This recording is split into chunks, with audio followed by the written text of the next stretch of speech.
C'est ici que commence la reconstitution des faits sur le kidnapping d'Elhadj Abdourahmane Diallo.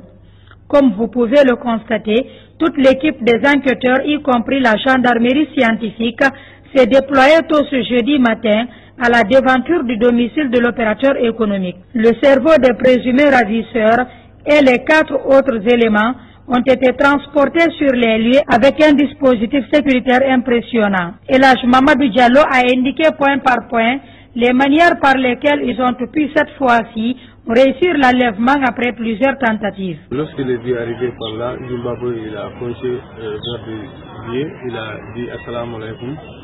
Après, partir de là-bas, nous aussi, on est venu à Chekou, on a aidé, on a fait rentrer les biais. Après lui, il a déjà regardé, parce qu'il n'y a pas beaucoup de monde là, en ce moment. Est-ce que le vieux a résisté? Est-ce qu'il a crié? Non, il a crié quand même. De là, le périple d'Elhadj Doura s'annonce très long et difficile. Ici, nous sommes à Sonfonia.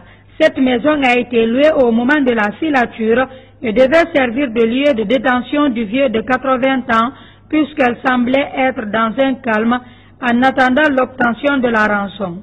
C'est dans cette chambre que le vieux a séjourné pendant 6 jours avant d'être exfiltré vers Kenenden, dans la commune de Dubrika. Une fois à Kenenden, le vieux octogénaire va séjourner sur 3 endroits différents.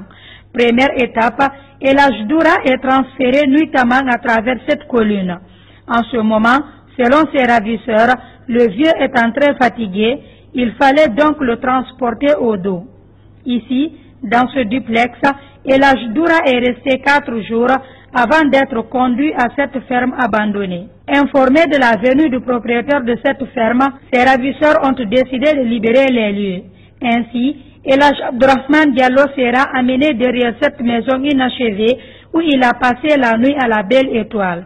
Après Kenenden, il se retrouve notamment à Malea dans Mafereya, dans la maison de Oumar Bari, chef secteur de cette localité, ancien militaire radié de l'armée. C'est ici, dans cette case moderne, qu'Elhadj Doura a trouvé la mort parce que très fatigué et atteint du diabète. J'ai pris quelque temps, comme il ne faisait plus des hoquets, je me suis déplacé, je suis venu envers lui, je l'ai touché, ça trouvait que j'ai touché ici son poitrine, ça trouvait que ça ne respire pas.